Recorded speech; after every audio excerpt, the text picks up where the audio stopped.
I grew up 4 blocks from Lincoln Center.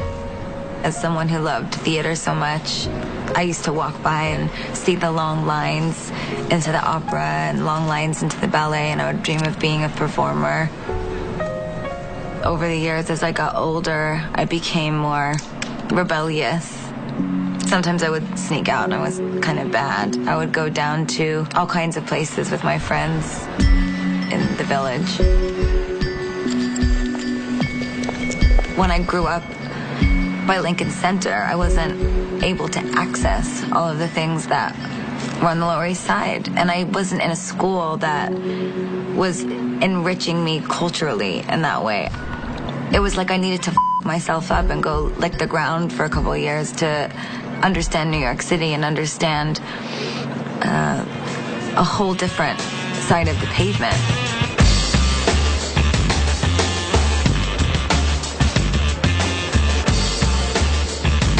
In one way, I couldn't wait to get out. But in another way, it wasn't that I wanted to get out of New York, it's that I wanted to get deeper into New York.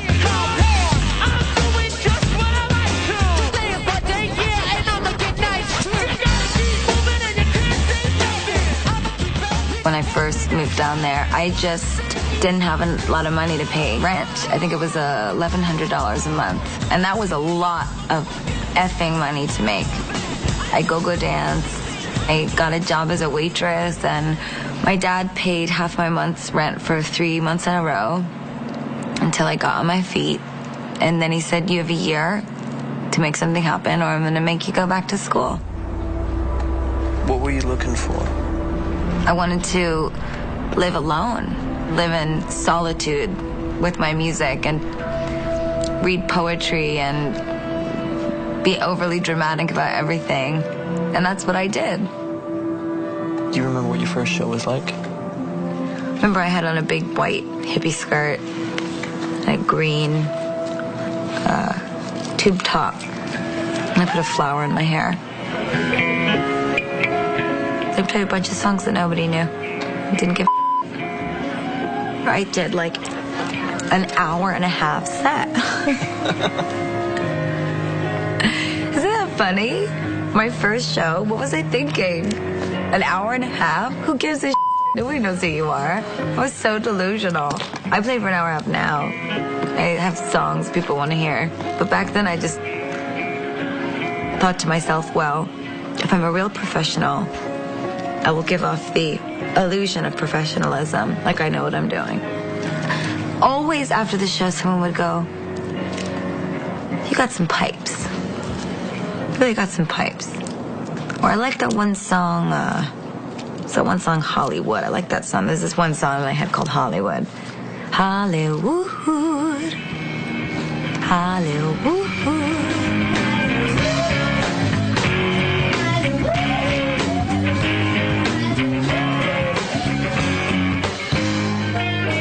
And then I was like, I don't want to be stuck at the piano anymore. I want to dance. I want to do something a little bit more revolutionary for my neighborhood. So I thought, okay, so what is nobody doing? And that was when I met Lady Starlight. I'm like, I'm Lady Gaga. She goes, I'm Lady Starlight. So we're both ladies. And we became friends. And I called her one day and I said, you know what would really piss me off? She said, what? I said, if there were 2 hot girls in bikinis playing pop music with synthesizers and turntables, dancing to heavy metal records in between each song.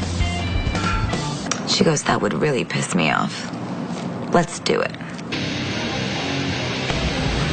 We used to light Hairspray on fire. And we would get in so much trouble, Lord Jesus. I remember at the knitting factory, we were opening up for the semi-precious weapons. And the promoter was like, you f***ing hookers! Do you want to burn the place down? And we're listening to Metal Militia by Metallica. We were laughing backstage. We were like, oh no, we're never going to get to play the knitting factory again. And then I said to her, or they will never forget us. There was one moment when I thought we were onto something. We performed at Rockwood Music Hall. It's teeny tiny. It fits 30 people in it. This really little stage. Barely fit our stuff on it. And our turntables, we didn't have a lot of money, so they were like those really ones that if you even breathe on them, they skip.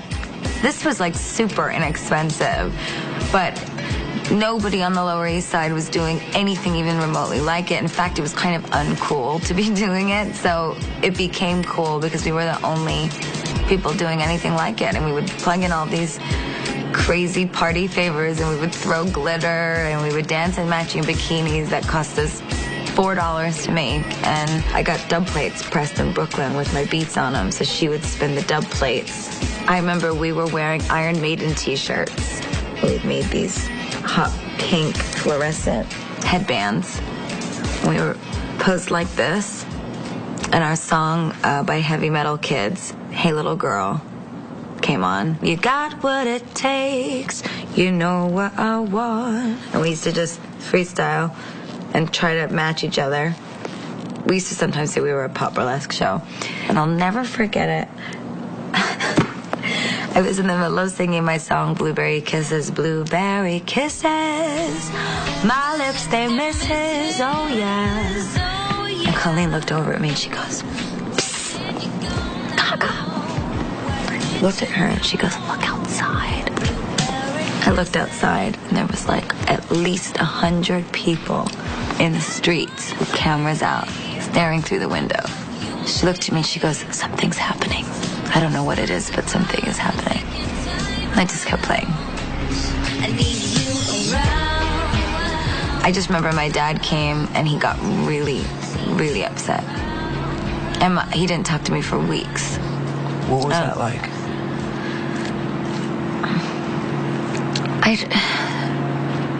I remember feeling really sad, and I remember feeling really misunderstood, and I remember feeling like I'd let him down.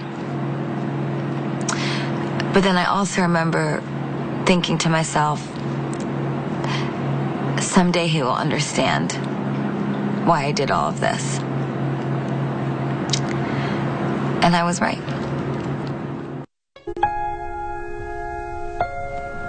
So Gaga, you gotta tell me, where does all this inspiration come from? I became so obsessed with the poetry of and the spirit of rock and roll and how I could synthesize it into pop music. I mean, I was playing Boys, Boys, Boys with Lady Starlight when I was 20. I'm 25, I'm still playing it, except I'm playing it for 60,000 people in Mexico. It's completely mental. Lady Starlight always says to me, she says, you're a musician that happened to become a pop singer. But I always wanted to be a pop singer. That was the ultimate sort of dream come true for me, was that I would work endlessly towards this experience with music, with songwriting, with performance art, and how I could bridge fashion and technology and pop culture into one performance and then make it commercial and translate that idea, that very theatrical idea that so many people didn't understand. How could I translate that to the whole world? And that's why I never backed down, no matter how many radio people said I don't get it, no matter how many people said we're not sure that this show will play very well in the Midwest. I never backed down. I didn't used to be brave. In fact, I wasn't very brave at all. But you have made me so brave. Tonight I want you to forget all of your insecurities. I want you to reject anyone or anything that's ever made you feel like you don't belong or don't fit in.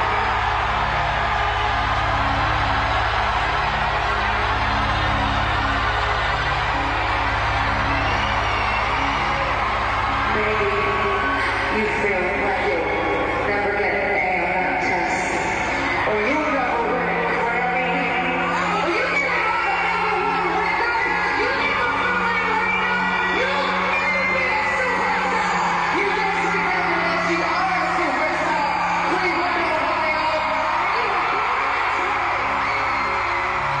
surprise to me has been my relationship with my fans. They've changed my life.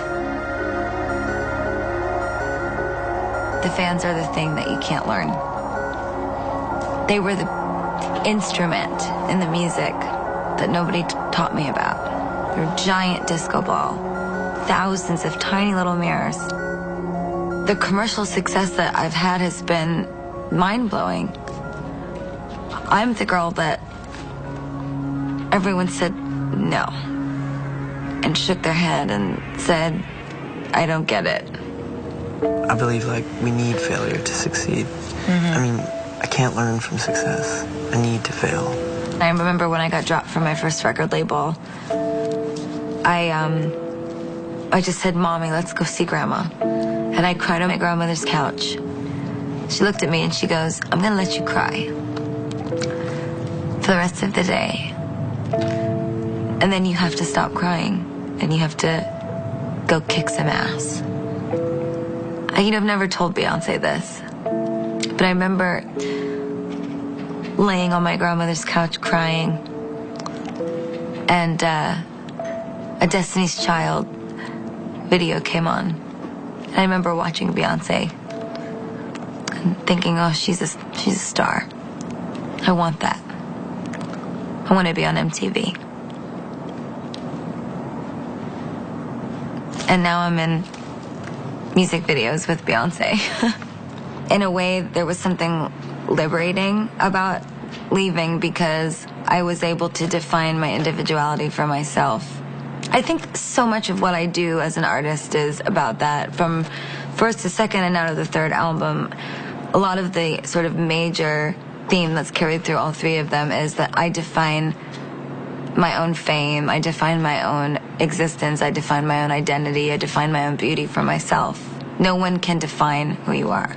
I'm a perpetual underdog. When I was in school, in high school, I remember once some of the girls from my class, they were hanging out with some boys that I knew also. And I went to meet some friends for some pizza that were at the same pizzeria. And the boys picked me up and threw me in the trash can. On the street.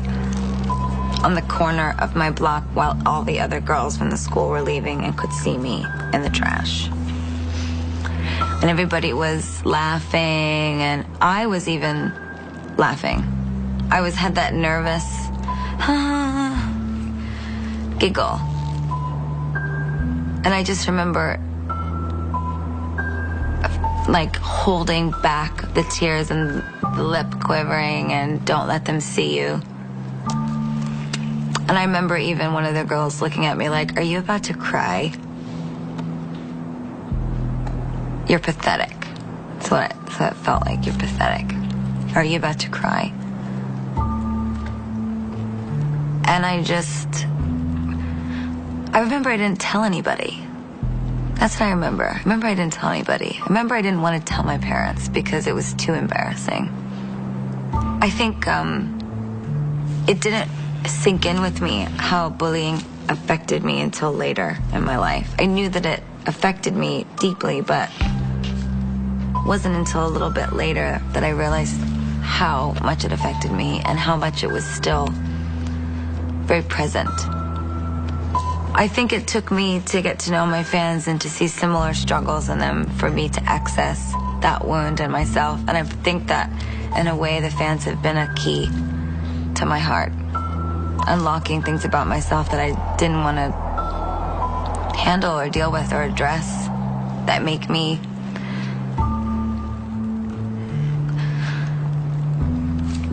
a greater songwriter.